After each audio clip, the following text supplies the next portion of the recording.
Okay, so I am stuck. I've had the DJI Osmo Action audio adapter for the better part of like 2 weeks. I have been using it consistently throughout that time, testing it in a whole bunch of different ways. I ran a series of controlled tests and comparisons between the Action 4, the Action 3, the audio adapter, the BYK4 audio adapter by BOYA, and and I'm working on the video now right here.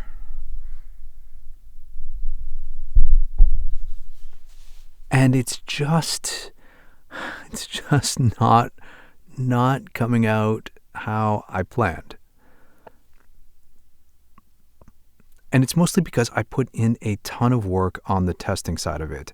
I recorded like a bajillion different video clips with the Action 4 and the audio adapter at various gain levels, with the Action 4 and the BOYK4 adapter at those same gain levels, and then I replicated all of that with the Action 3, and I even did control recordings with my Zoom H6. I used the same lavalier setup and the same audio clip throughout all of those testing. And yeah, it just is, I'm overwhelmed with how much stuff I have.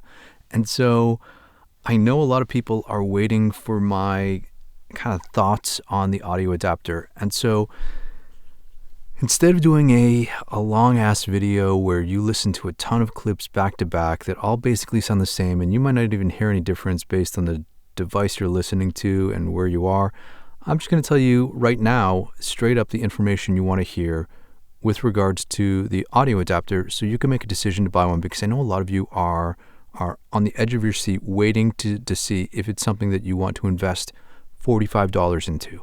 And I'll tell you what, is it worth $45? Yes, and maybe, depending on who you are. So let's just spill all of the stuff I've discovered about the audio adapter so you know exactly what you should do moving forward. Question 1. Will it work on the Action 3? Answer: yes. Based on the control test that I did with the DJI audio adapter with my Action 4 and Action 3, I could not hear a difference. The adapter performed and behaved the same throughout all of the tests. And yeah, so I think even though they don't specifically label it as for the Action 3, I think that just labeling it as the Action audio adapter, it works with your Action 3. So if you're an Action 3 owner, I say yes, you can buy this with confidence that it will work with your camera. I've used it in mine. The interface is a little different between the two cameras, but it seems to perform the same. How does it compare to the BYK4? So here's what I discovered. In my setup, I played the same clip, and first I did it with my Zoom H6 to get some bass levels. And what I discovered is that the mic adapter, when you set your camera to a gain of plus 10 dB, is equivalent to the Zoom H6 with the same microphone being set to a level of 3. The BYK4 adapter, when you set that camera level to plus 10 dB, that is the equivalent of setting the Zoom H6 to a level of 9. So this means that an adapter like the BYK4 runs significantly hotter than the DJI mic adapter. So it means that if you are a motovlogger or someone who records really loud audio, this is the adapter you've been waiting for. If you have had problems with your audio clipping on your Action 4 or Action 3, because you can't seem to, even at minus 20 on the camera setting, it's too loud, then the DJI Action audio adapter will solve that problem for you. So I see it most being useful for motovloggers who want to close mic a lavalier in their helmet close to their mouth, or record really loud bike sounds, or anyone else who wants to record something really loudly. The adapter, though, I mean, it's labeled for motovlogging, for motor users. The adapter, I do not think, is for the everyday vlogger.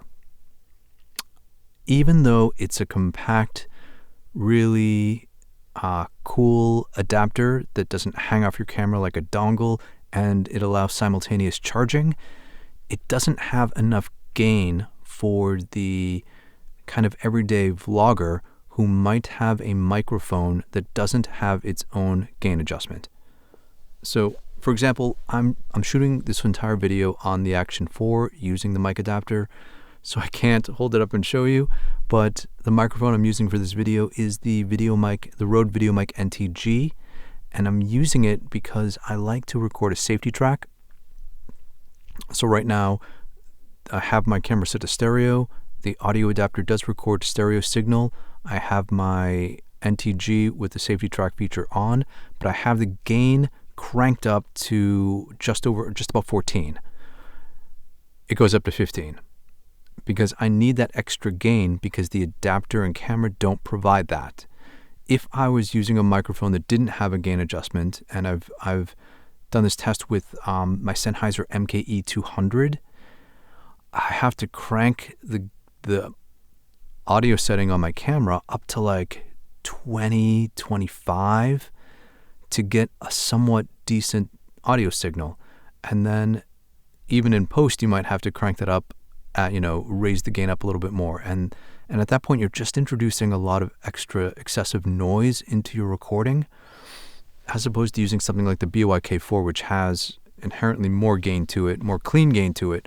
And so, is it something that vloggers can use? Yes, if you need to connect a power source while you are vlogging. Is it the most ideal?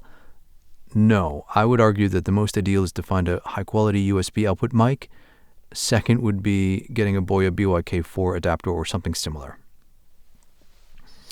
That being said, is it worth the $45? If you are someone that really requires external power, the other option that I recommend, and I have in the past, is getting something like the Belkin Rockstar USB adapter. It has a dual USB charge and audio port. And then you have to still buy something like a BOYA-K4 adapter to connect a 3.5 millimeter TRS microphone to it. And the costs of those two things, and having a dongle hanging off the side of two dongles hanging off the side of your camera, the DJI audio adapter is a much cleaner, much more elegant, compact design if you can get over the minimal gain that it has. So, how does it sound-wise compared to the BOYA-K4? In my opinion and tests and listening, I did different kinds of analysis in Adobe Audition. I looked at all the amplitude statistics. I looked at the frequency analysis that I did, and when they're at when the levels are the same, they sound the same. I can't hear a perceptible difference. The difference between something like the BOYA-K4 and the audio adapter is just that, their gain abilities. And so I think that like when the DJI audio adapter is set to a gain of plus 20 in camera, it's the equivalent of the BOYA by-K4 adapter being set to like plus 6 dB. That's how different the levels are. But I mean, audio quality wise, it is what it is. Your bottleneck is going to always be with your microphone, with your environment, with your miking distance. I think the Action 4 records cleanest audio via USB-C directly. And then with this adapter, it doesn't sound any different than the BOYA-K4. It doesn't really even sound any different from the test I did with my H6. So this probably isn't the video that you wanted, because a lot of you probably want that, to look at those tests, to see kind of what I did and my method, and to bunk and say I was wrong. But the reality is that there's only one adapter out there that allows you to input a TRS microphone and charge your camera simultaneously, and that's this DJI audio adapter. And so if you have that requirement, if you record loud sounds and you need something that attenuates or really accommodates those close miking techniques, and I'll make another video telling you exactly what equipment I think motovloggers would benefit from with regards to recording bike sounds and recording your own voice while you're riding, then yeah, DJI's motovlogging specific audio adapter is for you. Is it for the everyday vlogger? Unless you desperately need to charge your camera, probably not. And so there are other options out there that will give you better audio at a lesser cost. So hopefully this video has helped some of you out there. If you have any specific questions, let me know down in the comments below, and we'll talk again real soon.